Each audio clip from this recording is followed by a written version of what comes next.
Great. Hi, my name is Louise. I'm the editor of the best-selling book Drone Professional 1, which came out in February.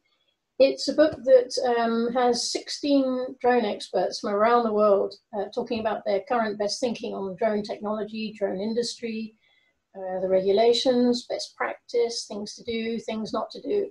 And yeah, it's on Amazon, and it was a bestseller in February.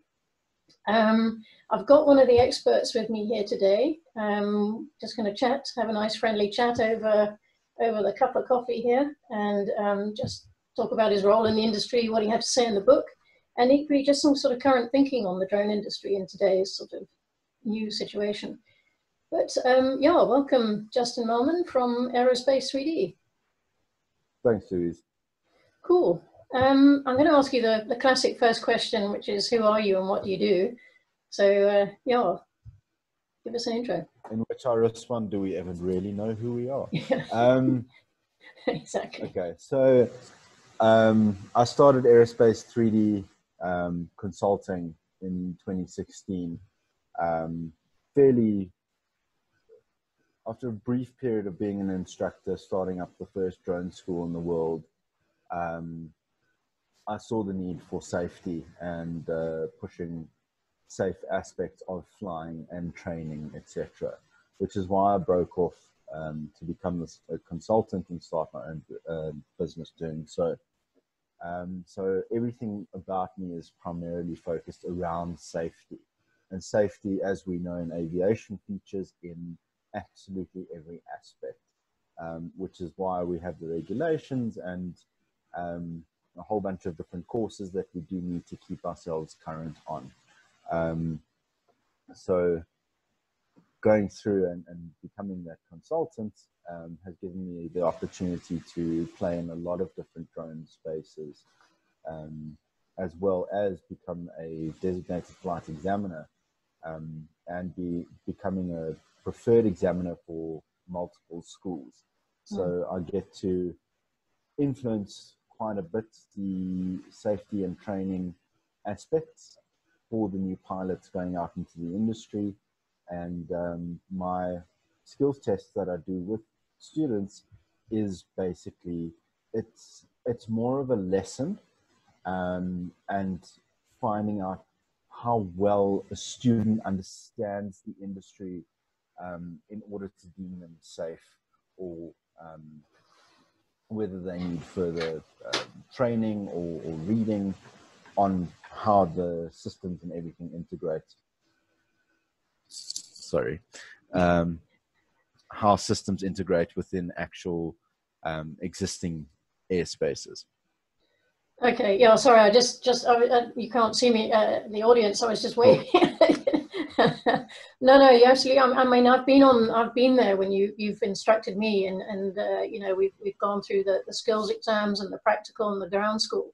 So yeah, and absolutely, I mean, safety is the thing, and I think that's the really important thing that's coming out of the professional, well, out of Drone Professional, is, you know, there's guidance, there's checklists, there's procedures that we're following. We're not, you know, perhaps sort of part of the group that a lot of public see, which is arguably the cowboys just throwing around the drones and doing what they want. This is a completely different level of drone flying. Yeah, absolutely. Look, it's one of the biggest concerns that I have, and what I do come across quite often, is RPL students, your remote pilot license students, that are either told to go and get the remote pilot license by a company because it ensures further employment for them, and they've never really thought about it for themselves, and they actually have little to no interest in doing it other than to maintain an income. And other guys that come out there and say, well, you know, once I have a license, I can do absolutely everything, but without actually factoring in the further regulations of needing your remote operator certificates and permissions and complying with the country's regulation that they're going to be flying in. So you do find a lot of guys who have gone and bothered to get their RPL, and it's questionable as to the level of training that they've actually walked away with, because guys like that will go to the cheapest school out there who may not necessarily offer the best level of training. I mean, we all know you get what you pay for. And then they walk away saying, hey, I've got my license. I'm pilot number one in the air, and because I've got my license, nobody can tell me anything, and they still go ahead and do whatever the hell they want. You know, completely forgetting about their cars and cats lessons that they did in the classroom and the exams that they wrote. You know, it's I don't remember any of the subject material that I wrote my matric exams on. So you know, aviation is this shift in mindset that you have to have, that it's continuous learning. It's not, okay, I've gotten my RPL, in 24 months time I'm going to be renewed, I need to do 0 reading of the regulations or anything like that up until I get to the 24-month point, until I need to renew my license. And then, here comes the scary examiner, and he's going to ask me all these questions that I've forgotten all the answers to. But aviation is about keeping current and keeping up with those regulations and actually understanding what's going on while you fly, or before you fly, more so. So that's some of the common issues that I have with students. Your initial students, it's, you know, there's a lot of nerves involved. It's an exam, okay? And I always say, if you take an aircraft and you go out in the garden and you fly by yourself, you're not that nervous because you're in control. There's nobody shouting at you or breathing at you down your neck or whatever it is. When you start flying with an instructor, there's a different level of nerves that sort of comes in, because now you have somebody telling you what to do, and they want to see it, and you can't progress until you show them what they need to see. Then in comes a guy like me. You know, I don't have the horns, but I have been given the responsibility to make sure that new pilots and current existing pilots are still safe enough to enter into existing airspaces where other aviators exist, and make sure that there's little to no risk of accidents and incidents. So that's the fun part of having responsibility. Absolutely. I mean, I think that's, I mean, you've said a lot of key points in that, but I mean, I think that's one of the things that really comes out in your chapter as well. And just the Dumb DFE. I mean, yeah, which I thought was a great title, actually. But you're absolutely right. I mean, there's hype. There's so much hype about what you can do with these things, and that they're so easy to fly, and the manufacturers are flogging it's easy, it's easy, it's easy. But you've just said it there. It's not as easy as the impression that you're given, and there's a lot more responsibility that goes with it. And equally, you know, what's the reality? And I mean, I thought that was really interesting in your chapter. You break down that, well, there's the reality of being a pilot. There's a reality of what the drone does. Yeah. And it's fascinating how people are not quite listening to what you have to say because they're caught in the hype loop, I suppose. Yeah, and that hype loop extends to the equipment and systems that guys use as well. You know, how did the drone industry come about? Well, there was a need militarily to create vehicles that can go into high-risk areas without risking the lives of aviators or soldiers on the ground. Fantastic. What happened? These aircraft had cameras and sensors on them, despite the fact that the first ones were actually weaponized without cameras and sensors on them. And there was then, as we always do, from military equipment, we find a commercial use for that sort of stuff. So a flying platform with the camera on it, you know, look at your movie industry. It's far cheaper to have an aircraft that's a couple of tens of thousands of dollars with cameras, etc. It's certainly a hell of a lot less than an aircraft that costs in the millions with millions of dollars of camera equipment.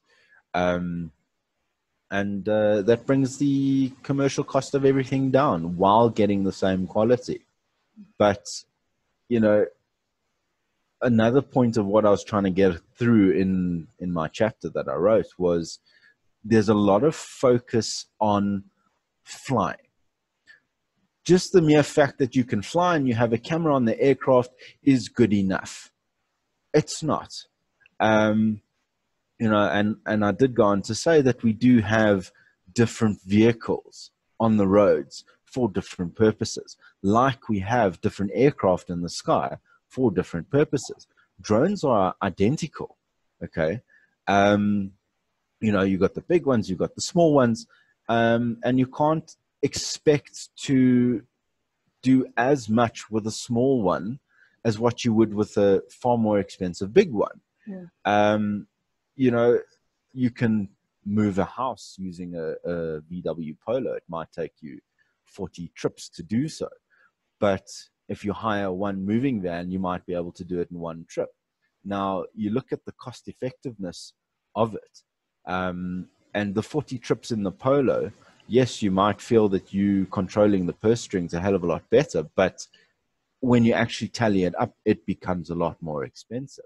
There's the logistics involved as well. Will that vehicle break down in one of those 40 trips? What's your backup plan? It all goes back to safety and risk. If you have to do 40 flights as opposed to one, you are exposing yourself and others to risk far more than if you can do it in one flight. Yeah. So focus on finding the right aircraft and sensors. And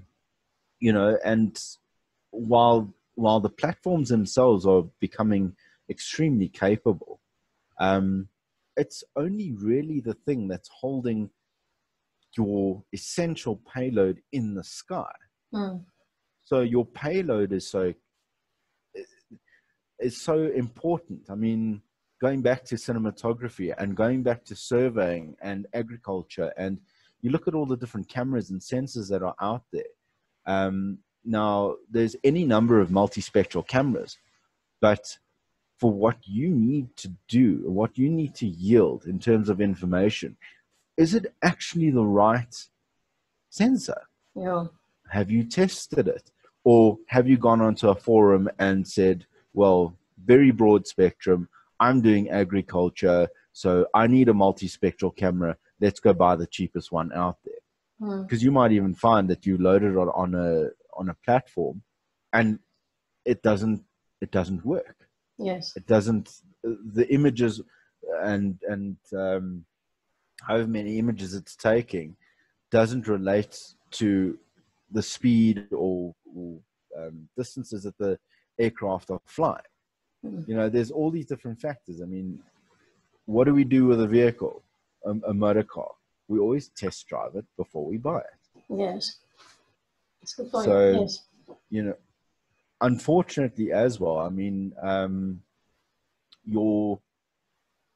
because the motor vehicle industry allows us to walk into a dealership and say, hey, I want to test drive this car. I'm very interested in buying it. I mean, obviously, depending on how high end it is. They say, sure, here's the keys. Let's go around the block. Feel what it feels.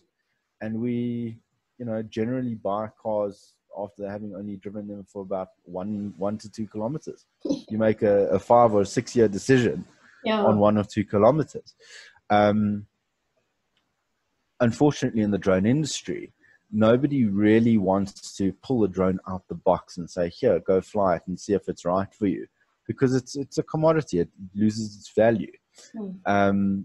But I would also insist that even if you have to pay for a demonstration of an aircraft, especially on your higher end things, pay for it. See that it works.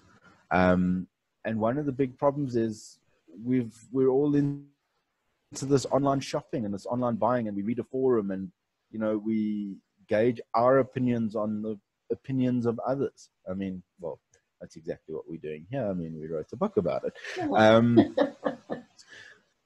But, hopefully you have the right subject matter experts in place that know what they're talking about, that can actually help influence your decision correctly. And that's what being a consultant is. So pay for the demo of the aircraft. Don't be scared to put money into a drone system. Other points that I touched on the book was guys are going, oh, well, let's buy a cheap aircraft. Let's buy a fleet of cheap aircraft. And when they're earning money, when they're earning all the millions, we'll then look at better systems. But regulation-wise, I mean, what's the delay from purchasing an aircraft to actually having it go fully operational? I mean, it could take months, sometimes even years, depending. And wouldn't you want to start your business with that edge already? Instead of plugging holes, putting corks in the leaks in the hull. No, absolutely. I mean, it's like when you start doing a sport, you don't go out and buy the top end road bike. You get the one that you can, and you if anything, you evolve, so to speak. That's probably not quite the right word, but you get better and better, and then you get to the next level, and you get to the next level. But I mean, yeah, I've been caught out. I bought the wrong drone once. You just get caught up in it, and it's very easy to do. And it's absolutely right. What you're saying is think about it and test it. Don't jump, especially when you're looking at dollars, big dollars. Yeah. Yeah. But, yeah. And that's also, there's the difference between a good salesman, and a guy who knows their stuff. Is the good salesman will have you buy an aircraft that is not suited to your purpose, because they can hype it up and they can talk about it for days, and it's so exceptional and capable, and and it happens often. I mean, I think there's a small mention in my chapter as well. One situation that stands out for me is that this one very good salesman made someone buy an aircraft worth more than 10 times the amount of what he actually needed as a platform. Convincing this guy to spend upwards into the hundreds of thousands of rand, where he could have used something far smaller and less capable to do exactly what he was doing. So there goes back to the demo of the aircraft. Is it really something you need? Compare it to something. Is there a type of aircraft that you can compare it to? The other problem is that everyone has one brand in their mind. Yes. There is only one brand. We need drones, so we must go to one brand. It's not like that. Why do we have multiple vehicle manufacturers? Why do we have multiple aircraft manufacturers? Yeah. Everyone has a different purpose. Yes, some might work better than others, but find the right one for yourself, for your application. Demo it, see it. This whole Zoom revolution now after this corona, get on a Zoom chat and ask the guy to fly it for you in front of your eyes. If you can't get there, if it's a foreign piece of equipment, there's so many ways of doing things. One of the things that I absolutely love about my job is that a client will say, we need to know whether this aircraft works or not. And I'll hop on an airplane and I go and I fly the thing. And then I come back and I say, yes, it's worth it. No, it's not worth it for these reasons. That's the fun stuff. Yes. So I've fortunately had a lot of time flying multiple different systems. I can tell you what's good. I can tell you what's not good. But what's good for one application is not necessarily good for another. So, you know, that's where I try and step in as a consultant and try and influence people, your ROCs as well as your flight schools, your RTOs, to purchase the correct equipment. You know, where is your training ground? Is the aircraft going to handle the weather that is prevalent within that area? You know, and guys don't think about this and think, well, okay, we're going to need a fleet of airplanes, so we're going to buy El Cheapo #1 that weighs next to nothing, and 99 days out of 100 they can't fly because the wind is too high. Yes. And then a student gets delayed on their training and delayed, and they keep having to come back, and it's a waste economically because every time that student comes out, so an instructor needs to be available. An instructor being available means money being paid from the flight school as a salary, and it snowballs. Yes. It's kind of ironic, for all the efficiency that the use of drones can be, that can actually prove to be quite an inefficient sort of process. Absolutely. Look, I mean, the model in the aviation industry is you pay for a lesson, you pay for a flight. You pay for a lesson, you pay for a flight. If you fail a lesson and you need to go over it again, you pay for that lesson again. So you can never really say my private pilot's license, my commercial pilot's license is going to cost me exactly 100,000 Rand or $10,000. You can never ever say that. That will always fluctuate. You will always land up spending a bit more. But with the drone licenses, you know, someone stepped in and said, for guaranteed 24,000 Rand, I will get you this red book. Yes. You know, are people paying for a product, or are they earning a license? You know, and that's the big difference. And that's where safety comes into quite a lot of it is, you know, as I mentioned, the guy that got told by the boss to go and get a drone license, because if he doesn't, then he will no longer be employed in the company or employable in the company, with the advancements of the technology, etc. You know, that guy's going to walk in there and say, well, I've already paid for this thing. They kind of owe it to me. And that's the mindset. Yes. So I'm just going to do this as a tick box exercise. And so he gets to the end of his training and he's had little to no interest. And, you know, flight schools obviously want students to pass. Okay. As an examiner, I want students to pass. But guys are coached to the point that they can answer all the questions that I ask, but they can't piece the puzzle together.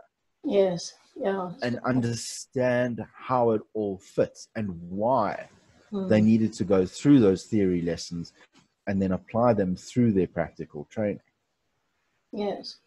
Yes, that's a very good point, actually. I mean, that sets the difference between manned aviation and unmanned.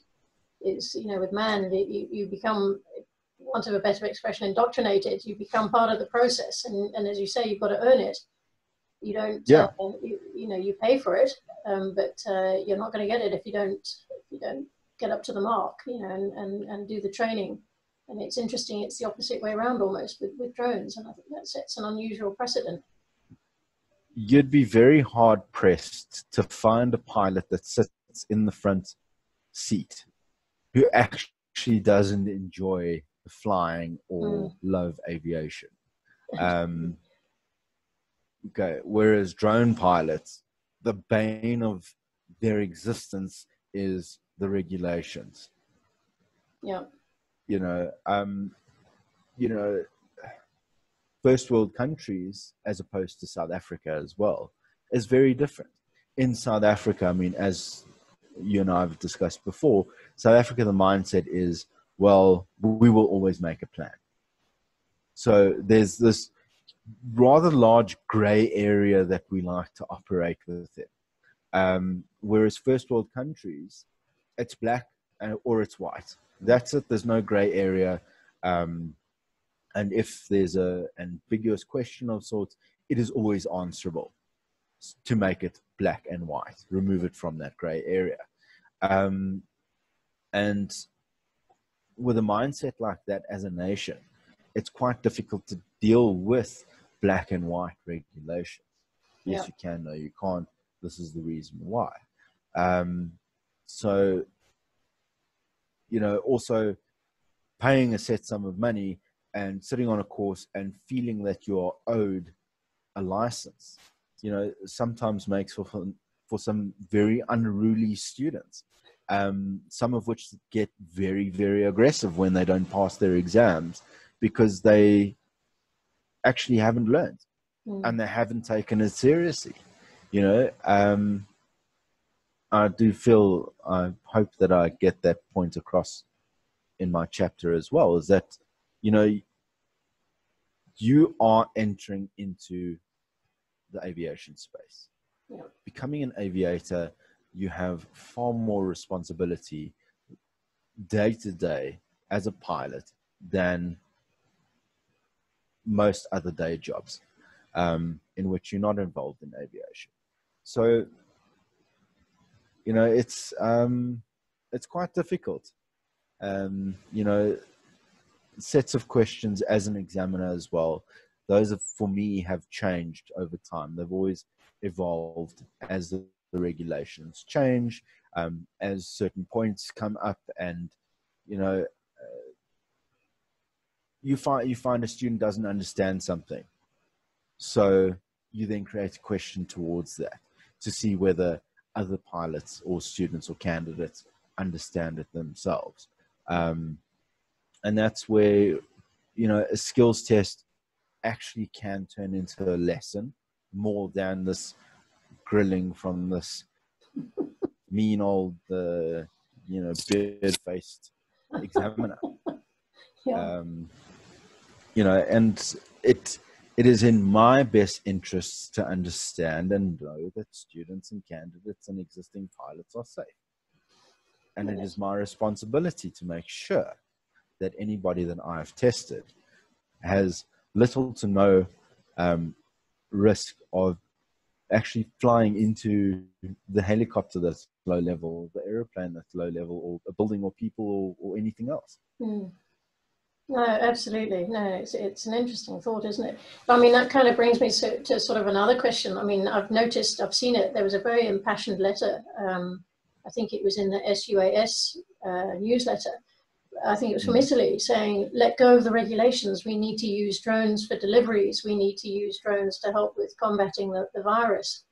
Whether it was, like using the spraying drones to disinfect streets and stuff like that. And it was really quite interesting to sort of see that, because, people can say, well, there's no aircraft in the sky anyway. Certainly isn't here in South Africa. And it's really interesting. I'm curious what's going to come out of this situation with the value of drones as a public safety tool, a disaster management tool, and equally what people's perceptions about regulations and how they should be relaxed for a disaster situation or made worse. I'm not sure. Curious about your thoughts on that, how you think that the sort of drone industry may reflect and change to handle future pandemics. Well, I read an article this morning already that says that Italy's using drones in the public space as for public service announcements, as well as finding people who are out and breaking COVID. They've also been monitoring body temperatures, etc., of the people that they've been flying past to see who might be a high-risk person to remove them from the public space. Look, again, we delve between the first world versus the third world, where black and white is black and white, and in South Africa, we operate in the gray area. And not to say that there aren't people in the first world that would abuse the privilege of being able to fly, and maybe sort of bend the regulations to suit themselves. But you're more likely going to have pilots sticking to within the regulations out there, as opposed to down here. Doesn't mean to say, that they are far more effective than South Africans are. You know, you live in a gray area. You're forever thinking, how can I get around this obstacle? So we're far more creative in our thinking, you know, which is a benefit in itself. But, you know, when you start bending those regulations to the point that they might as well not exist anymore, that's where it becomes dangerous. That's where it becomes unsafe. The crop spraying for sanitation, Say again? using drones. The crop spraying. Oh, yes, yes. Using crop spraying drones for sanitization in large public spaces and stuff like that. It could work. It could 100% work. There would need to be the right amount of management on the ground. You know, you don't want to, and for those out there that don't really know South Africa, we have things called taxi ranks, where it's this big, large open parking lot where thousands and tens of thousands and sometimes hundreds of thousands of people go to every single day in order to catch their public transport to work and arrive back. And these spaces are obviously very high risk with social distancing or lack thereof, as well as, you know, litter and dirt and germs and build up and all that sort of stuff. So sanitization using drones in spaces like that would 100% be fantastic. The best way I can think to do it is in the middle of the night when there's nobody there, because to try and cordon off the area and wear your yellow reflective jacket and expect that everyone's going to take you very seriously because you have drone pilot written on the back of the reflective vest, that is wholly unrealistic. Yeah. Because why must somebody else who's flying a toy tell me that I can't get to work on time? So management of the times of the day. Now you're entering into the night flying realm. Are you compliant with the regulations for night flying? Is the area well illuminated? Do you have the right sensors on the aircraft? Are they going to work at night? You know, again, demo the aircraft, test the aircraft. There's multiple different spraying systems out there. Some far too cheap to actually sound effective, but who knows? Others far more expensive than your average, but what extra does it add? You know, and you might find that there could be a sweet spot in between, you know, using the equipment. So sanitization for large spaces, yes. The big thing that a lot of people don't think about is the logistics behind an operation.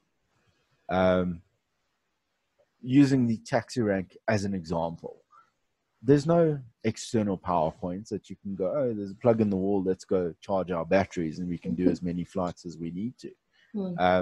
You need to go out with enough batteries to do twice as much flying as what you actually need to in order to complete the mission. What if something happens? What if something goes wrong? Yes. Yes. And then there's the overhead power lines, you know, all the cabling. That would be interesting. There's overhead power lines, there's cabling, there's trees, there's shelters, there's, you name it, any number of obstacles and risks.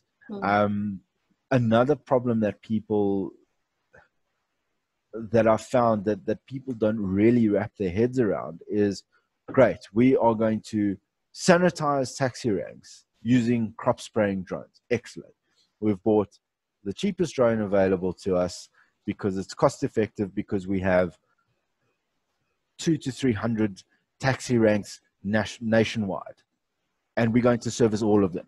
Fantastic. Please go out and find 2 taxi ranks that are identical, that you can use the same risk assessment towards. You know, and we love it. The government, the South African government at least, puts out these massive tenders. You're going to be servicing airports. Oh, fantastic. You know, we've got 9 airports, and this is an actual recent tender that came out from the Airports Company South Africa.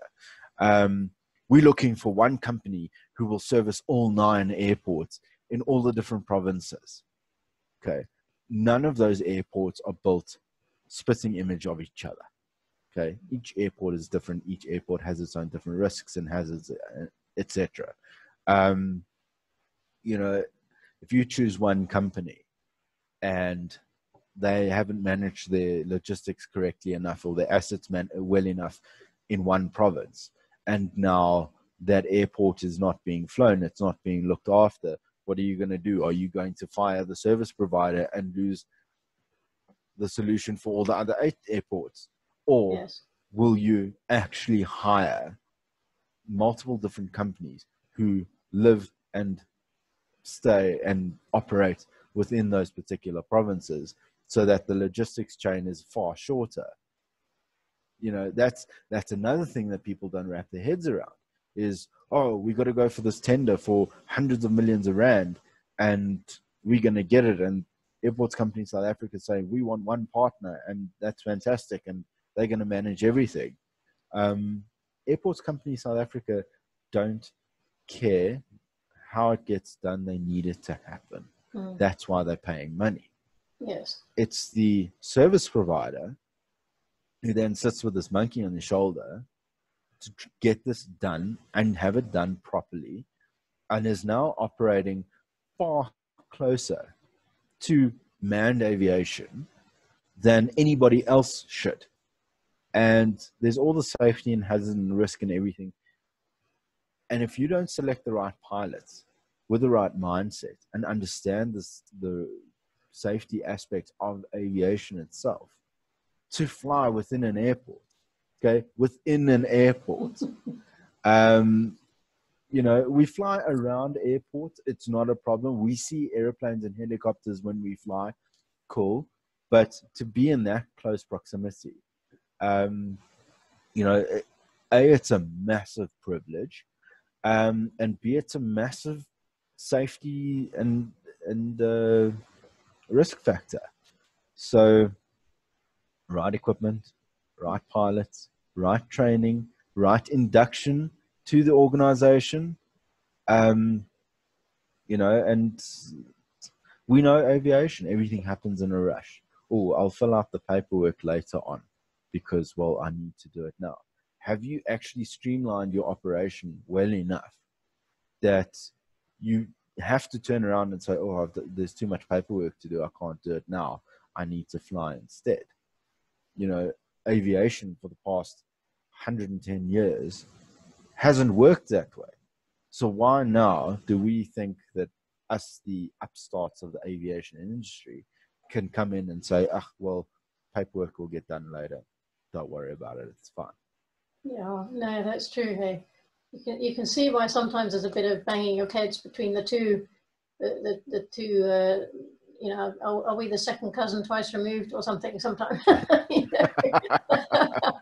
But we're still trying to pretend that, you know, we're up there, and we, you know, it's well, not pretend. I mean, there are different levels of operation, as you said, but yeah, quite interesting. Actually. Yeah.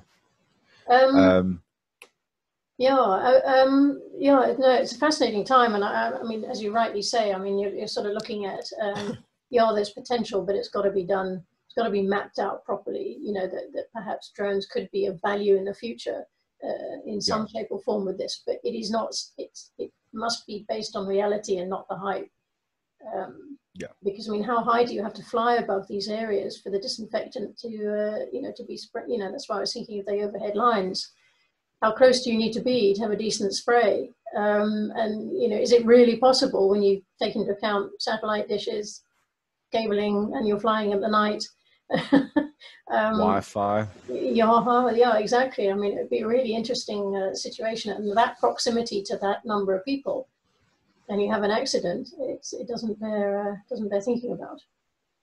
So, yeah, it's an interesting thought. And you might ask, well, wouldn't an aircraft be better anyway? A normal aircraft? You know, I think that's a question sometimes. In some cases, absolutely. You know,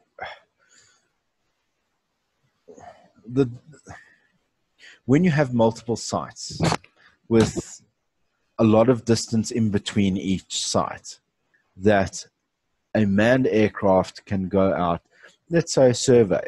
There are guys, I've got a very good friend, you know him, was hired to fly a Cessna 182 with a camera strapped to the wing to do surveying. You know, there were multiple sites that he'd go out and do the survey in the Cessna 182, and he could get to far more spaces far quicker and complete the mission far quicker than the guys with the drones that would then have to drive out, stop, set up, do the survey, pack up, move to the next site, etc., etc., etc.